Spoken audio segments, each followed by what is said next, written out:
오늘 하나님 말씀 요한복음 20장 19절로 22절까지 함께 합독하시겠습니다. 시작. 이날 곧 안식 후 첫날 저녁 때 제자들이 유대인들을 두려워하여 모인 곳에 문들을 닫았더니 예수께서 오사 가운데 서서 가라사대 너희에게 평강이 있을지어다. 이 말씀을 하시고 손과 옆구리를 보이시니 제자들이 주를 보고 기뻐하더라. 예수께서 또 가라사대 너희에게 평강이 있을지어다. 아버지께서 나를 보내신 것 같이 나도 너희를 보내노라. 이 말씀을 하시고 저희를 향하사 숨을 내쉬며 가라사대 성령을 받아라. 아멘. 아멘. 지난 한 주일간도 주님의 은혜로 각기 처소에서 잘 지내신 줄 믿습니다. 오늘 부활하신 예수님께서 우리들에게 주신 선물 중에서 21절을 보니까 너희를 보내노라. 이게 이제 21절의 하반절 말씀입니다. 이 말씀에 우리는 순종하여 우리는 늘 선교와 전도의 삶을 살아야 될 줄로 믿습니다. 너희를 보내노라는 교회의 선교적 사명에 대한 또 다른 하나의 위대한 말씀이죠. 오늘 교회의 선교적 사명 중에 가장 위대한 말씀이 마태복음 28장 18절로 20절 말씀이듯이 오늘 주님이 우리를 또다시 보내는 이것이 바로 또 다른 하나의 선교적 위대한 말씀인 것입니다. 우리를 보내신 분은 하나님 아버지이십니다. 왜냐하면 아버지께서 주님이 나를 보낸 것 같이 나도 너희를 보낸다 이렇게 말씀하셨기 때문입니다. 요한복음 17장 17절로 19절까지를 같이 읽습니다. 저희를 진리로 거룩하게 하옵소서. 아버지의 말씀은 진리이니이다. 아버지께서 나를 세상에 보내신 것 같이 나도 저희를 세상에 보내었고 또 저희를 위하여 내가 나를 거룩하게 하오니 이는 저희도 진리로 거룩함을 얻게 하려 함이니이다. 17절에 보니까 하나님과 그의 거룩하신 목적을 위해서 뭐 한다고요? 분리를 시킨다. 분리는 뭔가 진리와 비진리를 분리하고 생명과 죽음을 분리하고 우리 세상의 것과 하나님의 것으로 분리를 하고 우리 땅의 것과 하늘의 것으로 분리한다는 그런 말씀이죠.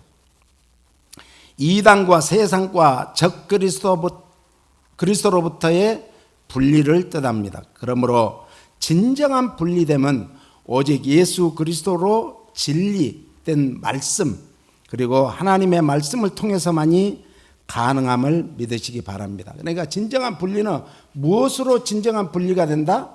말씀으로 가른다는 거죠. 예? 말씀으로. 그러니까 오늘 홍해를 가는 것도 말씀으로 가는 거예요. 예? 뭐 했을 때? 기도했을 때. 그러니까 말씀과 기도가 기독교의 가장 중요한 거룩성을 유지하는 방법입니다. 그러니까 디모데전서 4장 5절에 말씀과 기도로 거룩하여 진다라고 말씀합니다. 오늘 에베소 5장 26절에 보니까 이는 곧 물로 씻어 말씀으로 깨끗하게 하사 거룩하게 하시고 물로 씻는다. 우리는 세례를 말해요. 우리는 세례를 받을 때 우리가 거룩해짐을 믿으시기 바랍니다. 그러니까 우리가 세례 받기 전에 기도 많이 해야 돼요. 그리고 세례 받은 이후의 삶이 기도의 삶이어야 돼요.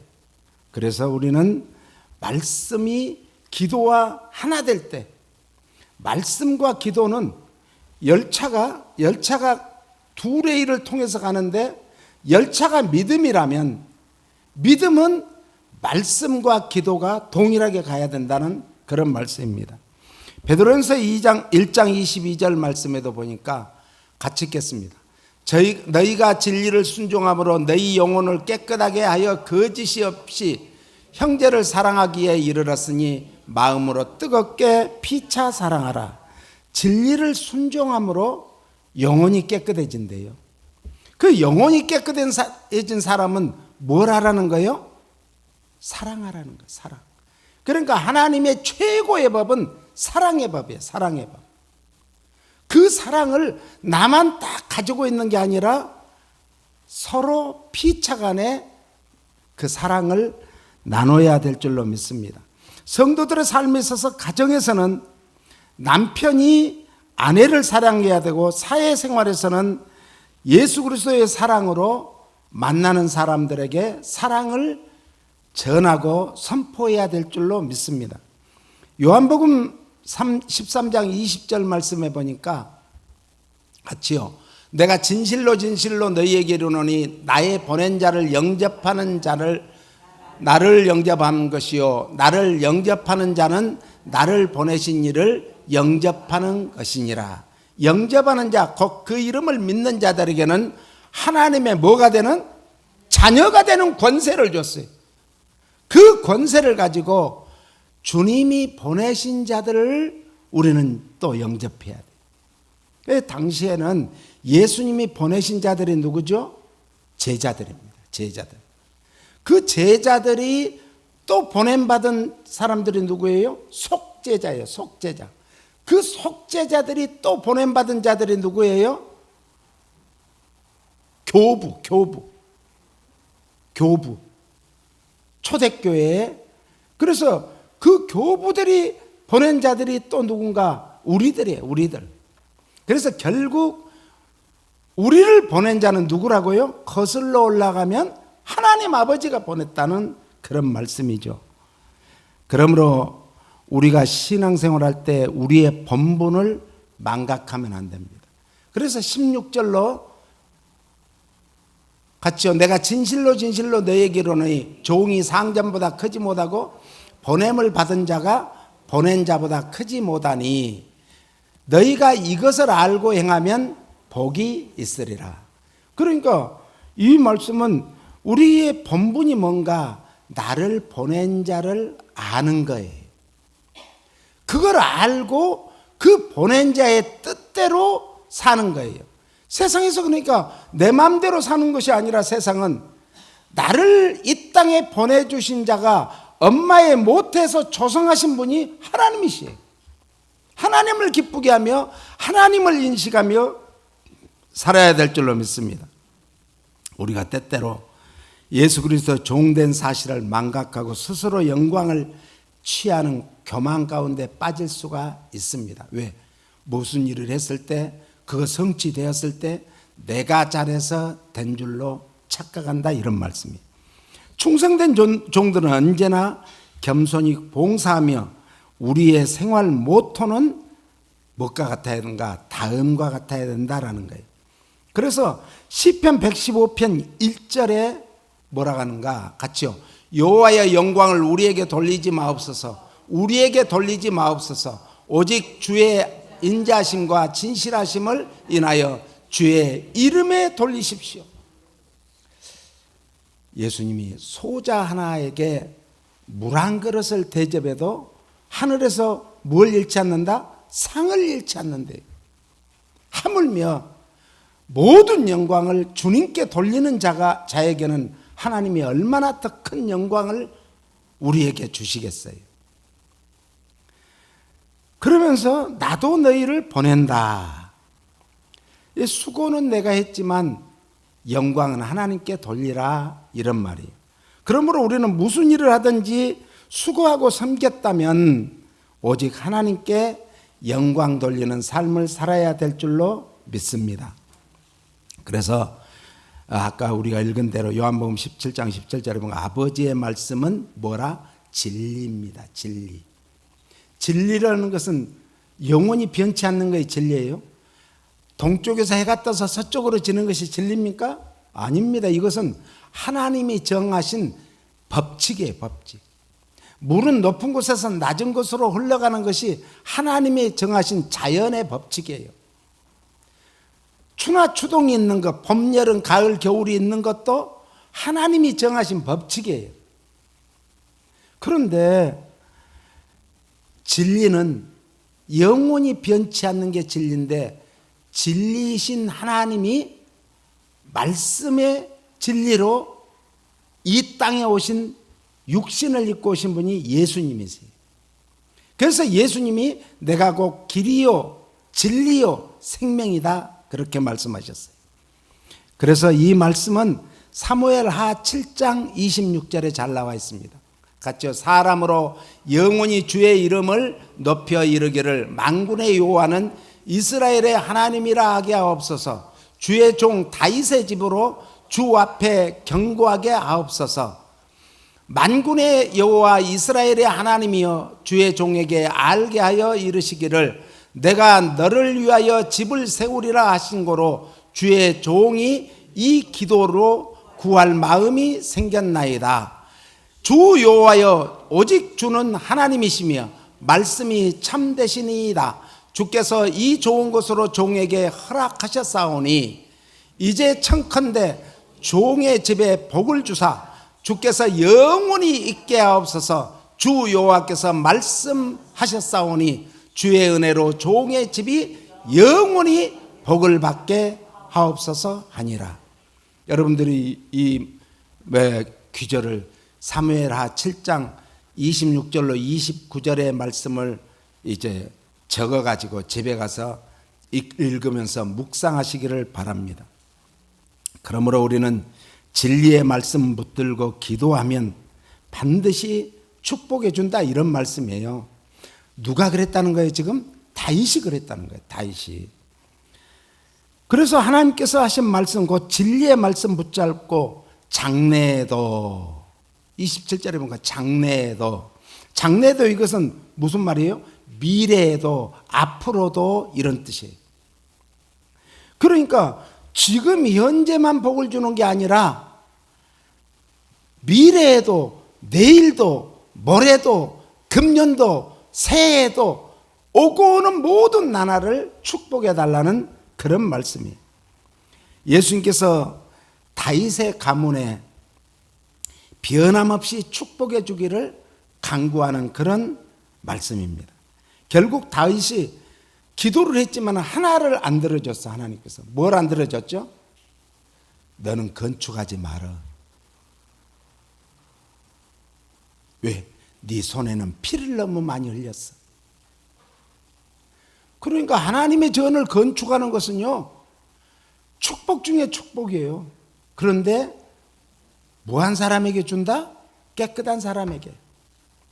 그런데 오늘 다윗이 성전 건축을 하나님이 거절하심으로 인해서 다윗은 실망하고 절망한 게 아니라 대신에 축복하신 것을 모든 약속들을 간구한 대로 복의 복을 받게 되었는데 그것은 말씀 붙들고 기도했다는 거예요. 우리도 말씀을 읽을 때나 들을 때 마음에 와닿을 때도 그 말씀 붙들고 기도하시길 축원합니다. 이런 신앙의 기도는 말씀이 육신을 입고 오신 예수 그리스도이심을 믿으시길 축원합니다. 그래서 히브리 3장 1절에 보니까 하늘에 부르심을 입은 거룩한 형제들아 이렇게 시작합니다. 하나님의 예정을 따라 영원한 안식에 참여하도록 부름받은 하나님의 자녀들아 이런 말이에요. 성별된 성도들은 그리스도 안에서 한 가족이며 영원한 천국 국적을 소유한 사람들이므로 그에 합당한 삶을 살아야 될 줄로 믿으시길 축원합니다.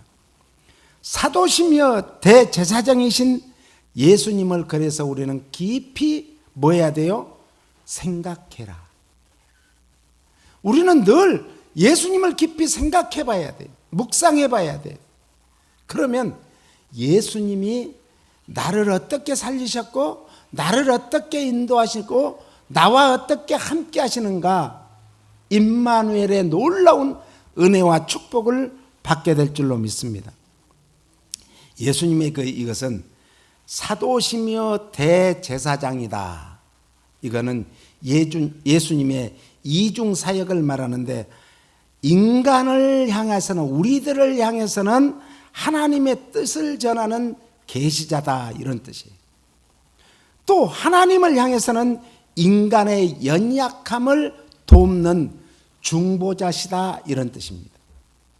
예수님은 오늘도 우리를 위해서 하나님 보좌 우편에서 중보 기도하고 계심을 믿으시기 바랍니다. 그래서 로마서 8장 29절에 이렇게 말씀합니다. 성도의 구속을 위한 하나님의 예정과 선택에 관한 내용이 로마서 8장 29절 말씀이, 하나님의 예정하심과 선택하심은 인간의 의지나 인간의 행위로나 인간의 마음의 소원으로 이루어지는 것이 아니라 하나님의 절대 주권과 하나님의 기쁘신 뜻에 의한 것이다 라는 거예요. 선택의 목적은 궁극적으로 하나님의 영광을 위해서 쓰임받기 위해서 그렇습니다. 로마서 8장 29절 누가 찾은 분 한번 읽어보세요. 하나님이 미리 아신 자들 또한 그 아들의 형상을 본받게 하기 위하여 미리 정하셨으니 이는 그로 많은 형제 중에서 맏아들이 되게 하려 하십니다. 아멘. 장자권, 상속권을 말하는 거예요. 그래서 우리는 하나님의 선택과 부르심에 각자 개인적으로 응답해야 되는 거예요. 하나님은 1대1로 우리를 부르셨어요. 때로는 민족 단위로 부르시기도 하고 가족 단위로 부르시기도 했습니다. 그러나 가장 중요한 궁극적인 구원은 1대1의 관계입니다. 엄마가 잘못했다 해서 엄마 치마폭을 잡고 있다 해서 하나님 나라 가는 게 아니에요. 구원받는 게 아니에요. 구원은 절대적으로 1대1의 관계지만 오늘 하나님께서는 그 가정과 가문을 축복하기 위해서, 민족을 축복하기 위해서 어떻게 하는가?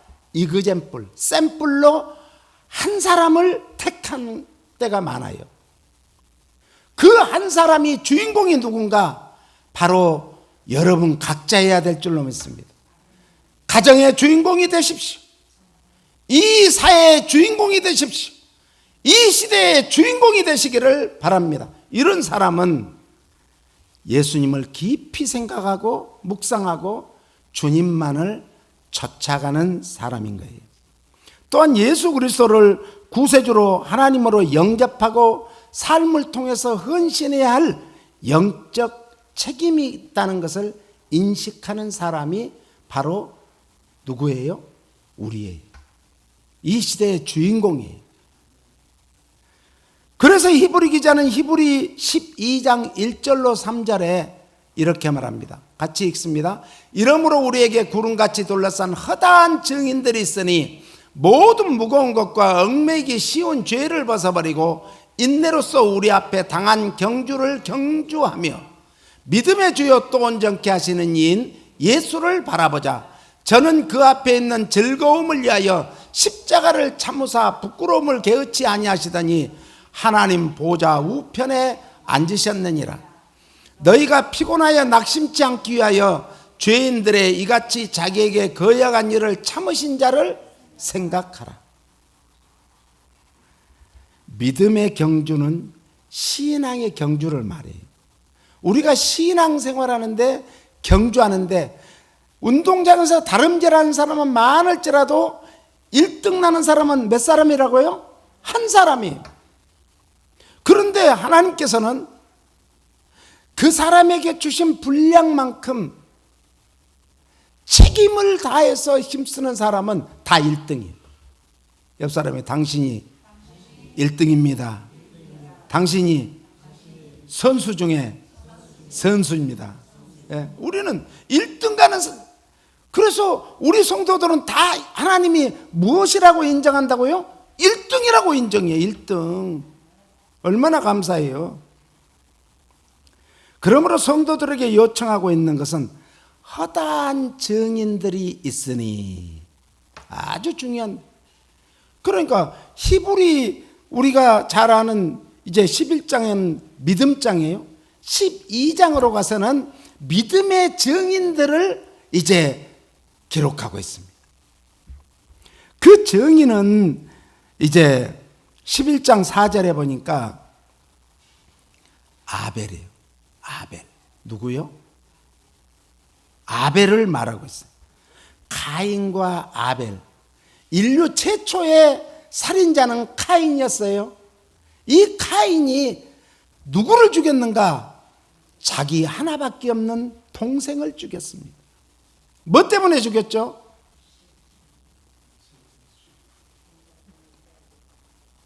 뭐 때문에요? 아니에요. 예배 때문에 죽였어요. 예배 때문에 죽였습니다. 가인과 달리 아벨은 정결한 마음으로 하나님께 믿음의 예물을 드림으로써 하나님께 칭찬을 받게 됩니다. 그러므로 우리는 예배를 어떻게 드릴 것인가? 참된 예배는 우리의 몸과 함께 헌신된 마음이 따라야 됩니다. 가정에서 정말 우리가 동영상으로 예배 드리는 것도 좋습니다. 그런데요, 그것만으로는 안 돼요. 우리의 몸이 같이 드려져야 돼요. 이 시대를 본받으면 안 돼요. 로마서 12장 1절로 2절에 이 시대를 우리는 본받으면 안 됩니다. 우리는 이 시대를 본받지 말고 뭘요? 산 제물이 되는 예배를 드려라 그랬어요. 그래서 믿음만이 우리를 의롭게 하면 믿음으로서만이 구원을 얻지만 하나님은 믿음을 의로 여기셨다. 로마서 1장 17절에 그렇게 말씀해요. 복음에는 하나님의 의가 나타나서 믿음으로 믿음에 이르게 하나니 기록된 바 오직 의인은 믿음으로 말미암아 살리라 함과 같으니라. 하나님의 의가 나타났는데 어디에서 나타났다고요? 믿음에서 나타났대요. 그러니까 우리가 믿는 믿음을 믿음이 보여요, 안 보여요? 안 보이죠. 그런데 하나님이 보여요, 안 보여요? 하나님도 안 보여요. 그런데 보이지 않는 하나님 앞에 예배드리는 것이 믿음으로 나타낸 거예요. 이거를 하나님은 의로 보신다는 거죠. 그래서 이 하나님의 의라는 것은 따라서세요. 하나님의 본성으로서 완전 무결한, 흠이 없고 점도 없고 티도 없는 의를 말한다. 아멘. 예. 흠도 없고 점도 없고 티도 없는 의. 그러니까 우리가 예수님을 신앙 고백하고 믿을 때 그런 놀라운 하나님의 의가 우리 마음에 와 계시는 거예요. 이제 그 하나님의 의가 예수 그리스도를 통해서 나타났기 때문에 우리의 부패했던 인간의 이제 마음이 어떻게 된다? 새롭게 되는 거예요. 이것을 새로운 창조라 그래요. 하나님은 우주 만물을 창조하셨습니다. 그런데 그 창조한 것 가운데 최고의 결론이 뭔가? 생육하고 번성하고 땅에 충만하고 이 땅을 정복하고 다스리는 거예요. 이 오복을 주셨어요. 이것이 우리에게 하나님께서 주신 복을 주시고 명령하셨어요. 이렇게 살아라.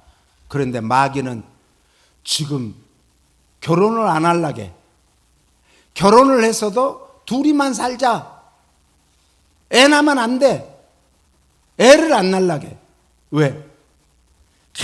많은 상황, 여건, 조건, 뭐니 해도 머니가 많이 들어가니까 안 낳으려고 해요.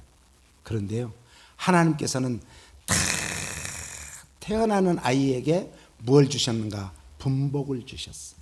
특별히 하나님의 자녀를 통해서, 부모를 통해서 이 세상에 난 자식들은요 더더욱 그래.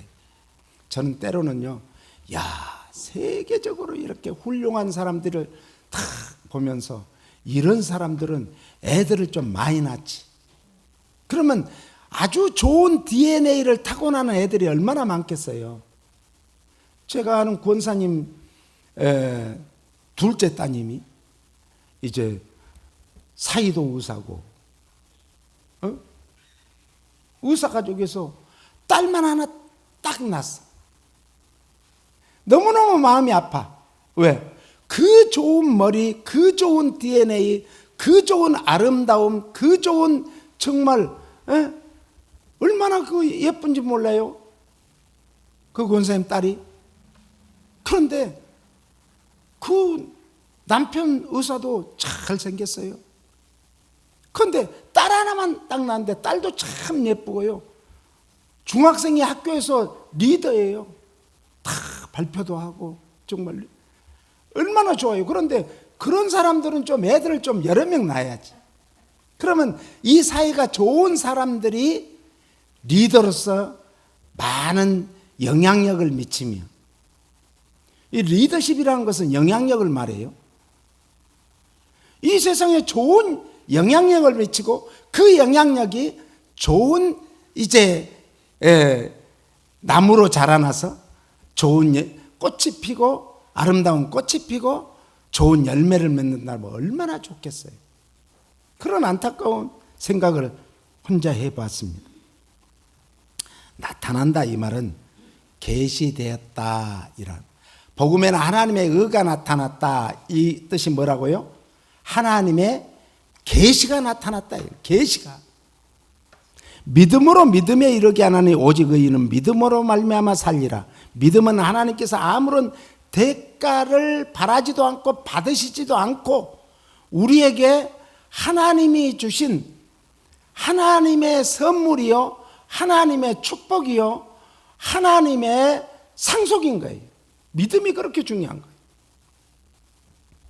그래서 에베소 2장 8절에 너희가 그 은혜를 인하여 믿음으로 말미암아 구원을 얻었나니 이것이 너희에게서 난 것이 아니고 하나님의 선물이라. 하나님이 주신 거예요.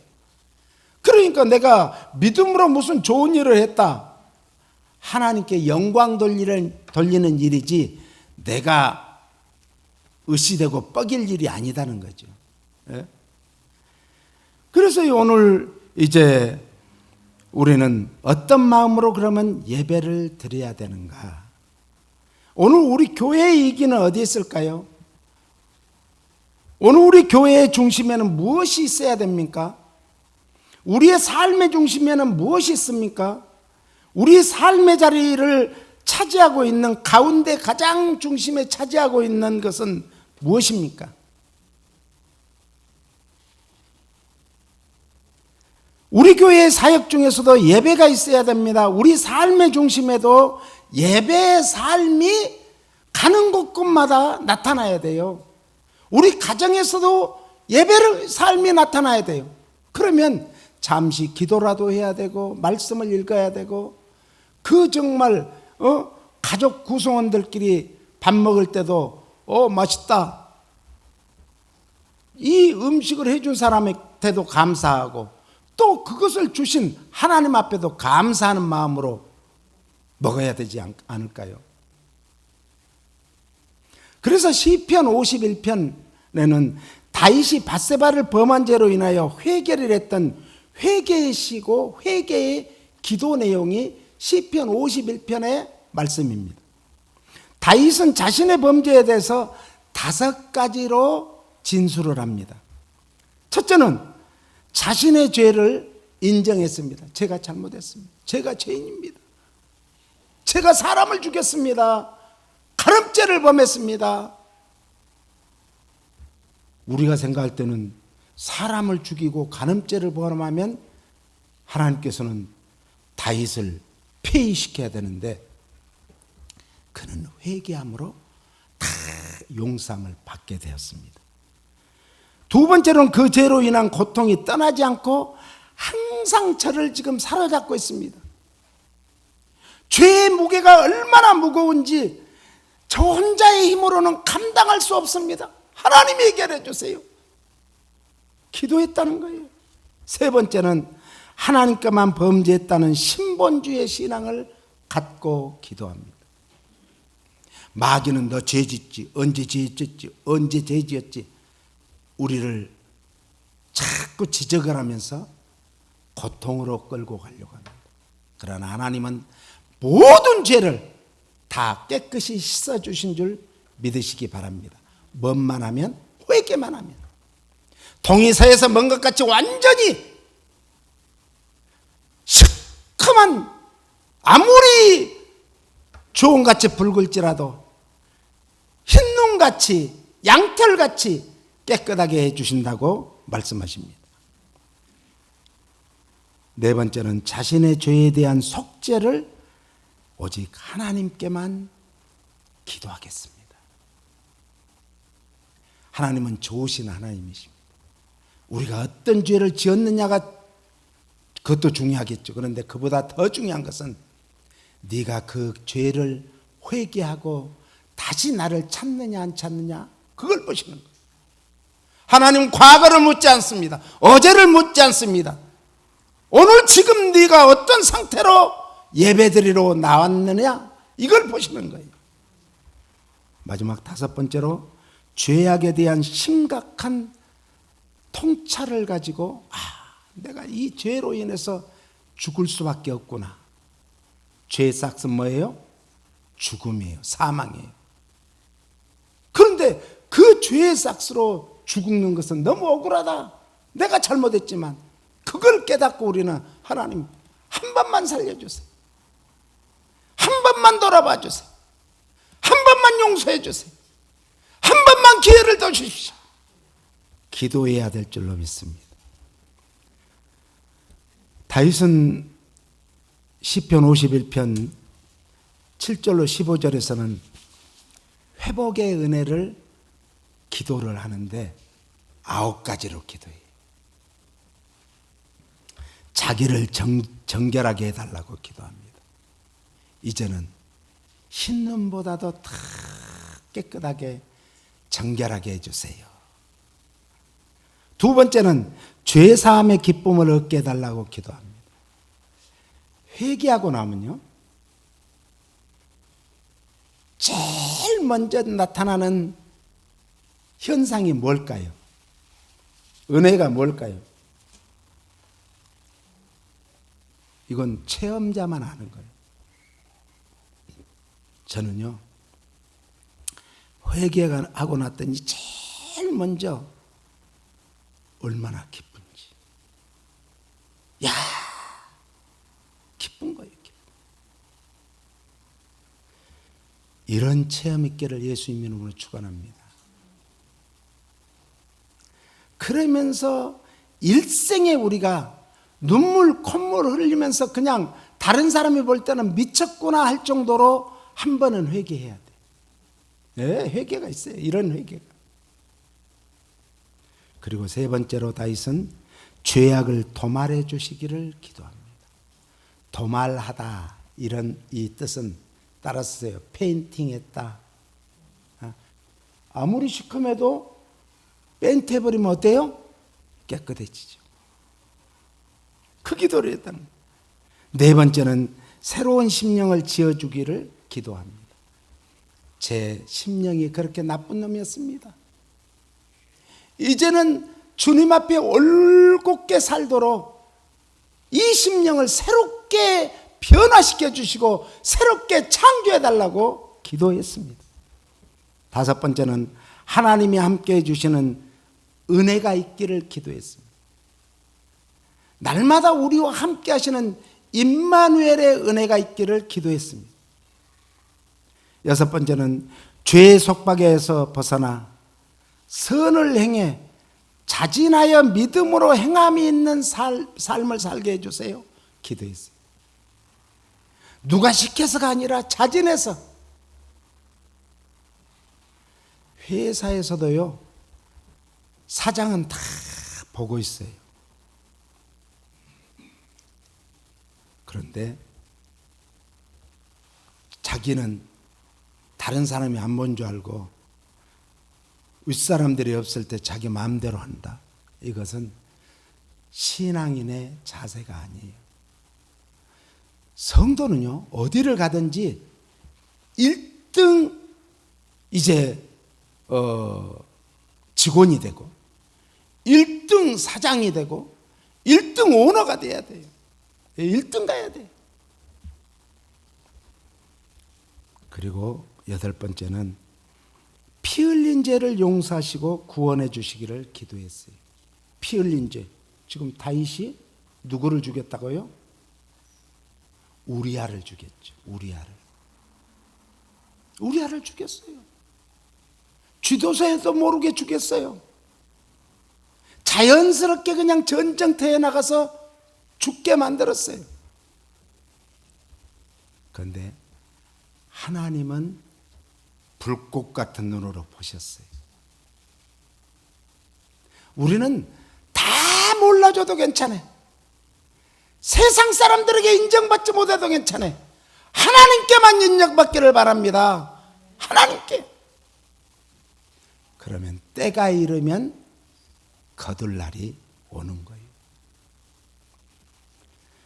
마지막 아홉 번째로 찬송으로 영광 돌리는 남은 여생을 살게 해달라고 기도했습니다. 그렇습니다. 우리의 남은 여생의 소원이 무엇입니까? 찬송으로 영광 돌리는 남은 여생이 되게 해달라고 기도해야 될 줄로 믿습니다. 그러면서 하나님께 예배드리는 하나님이 원하시는 예배가 무엇인지를 다윗은 깨닫게 됩니다. 그것이 뭔가? 시편 51편 17절 말씀입니다. 같이요. 하나님의 구하시는 제사는 상한 심령이라. 하나님이여 상하고 통회하는 마음을 주께서 멸시치 아니하시리이다. 다윗은 하나님이 받으실 만한 진정한 예배의 절대적인 조건이 무엇일까? 기도하면서 성령님이 주시는 그 은혜가 무엇이었는가? 야, 네가 그렇게 기도하지? 그러면 네 마음이 하나님을 다 받으셔. 울고 싶을 때 울으세요. 웃고 싶을 때 웃으세요. 혼자 그냥 씨름해야 될 때 씨름하세요. 아무도 누구한테든지 말할 수 없을 때 혼자 인내하면서 기도해 보세요. 외형적인 예배가 중요한 게 아니라 내 마음의 상한 마음 그대로 하나님 앞에 드리는 걸 원해요. 우리나라가 이제 순서가 중요하죠. 순서 좋죠. 우리 순서가 이렇게 돼 있는데 이런 그 포맷이 어디에서 나왔는가? 일제시대에 일본 놈들이 우리나라를 이렇게 해야 되는데 아니 요것들이 어떤 예배를 드리는지 잘 모르잖아요. 이 말을 못 알아들으니까. 그러니까 이 우리나라의 이제 장로교 지도자들 이런 모든 교회에 이제 공문을 내리도록 묵기창 기창, 묵도, 기도, 찬송 이런 또 기도 찬송 이게 이 우리나라의 그것이 일제 때 일본 사람들이 우리를 다른 짓 못하도록 탁 결박해 놓은 거예요. 그래서 오늘날은 막 설교가 저 뒤에 있고 그러잖아요. 광고고 뭐고 다 끝나고 설교하잖아요. 이런 거 잘못된 거 아닙니다.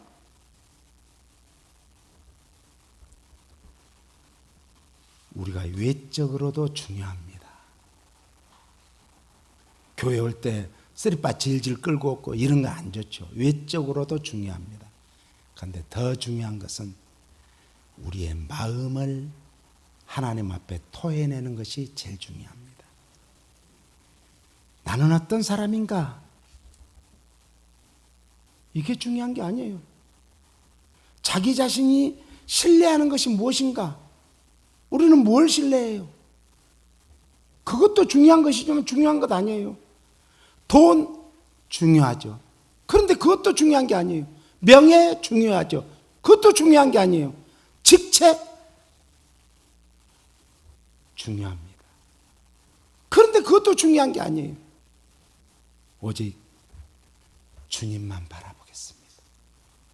오늘 예배를 통해서 주님만 바라보겠습니다. 주님이 박용호 목사의 입을 통해서 하시는 말씀을 듣겠나이다. 그리고 그 말씀을 가슴속에 새겨서 오늘 가정으로, 직장으로, 사회로, 세상으로 나아가겠습니다. 이런 신앙 고백적인 삶을 요구하시는 줄 믿으시기 바랍니다. 우리 조용히 눈을 감고 기도합니다. 그렇습니다. 저는 어떤 삶을 인생의 남은 여생을 살 것인가? 내가 누구인가 몰라도 좋습니다. 내 마음에 어떤 것을 품고 있는가 중요한가 아닙니다. 오늘 우리의 아픔을 주님 앞에 토해내십시오. 우리의 고통을 토해내십시오. 마음의 소원을 토해내십시오. 절대로 주님은 귀를 막으시고 외면하지 않으시는 주님이십니다.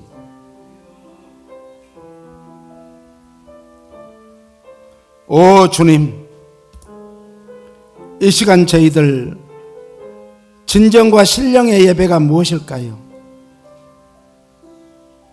다윗은 그 범죄했음에도 불구하고 그가 하나님 앞에 기도하다가 깨달은 것은 하나님이 원하시는 예배는 상한 심령의 예배라고 했습니다. 지난 한 주일 동안도 세상에서 정말 사람으로부터 받은 상처가 있습니다. 세상에서 아버지 하나님과 비교할 때 왜 나는 작아지는지 그런 아픔이 있습니다. 주님 불쌍히 긍휼히 여겨주시고 그 아픔과 상처를 우리 주님은 치유하기 원하십니다. 이 시간 모든 심령의 아픔과 상처들 깨끗이 치유함을 받을지어다. 치유함을 받을지어다. 회복의 복을 받을지어다. 마음껏 그래서 주와 복음을 위해서 주님 앞에 영광에 돌리는 남은 여생을 살게 하여 주시옵소서. 예수님 이름으로 기도합니다. 아멘.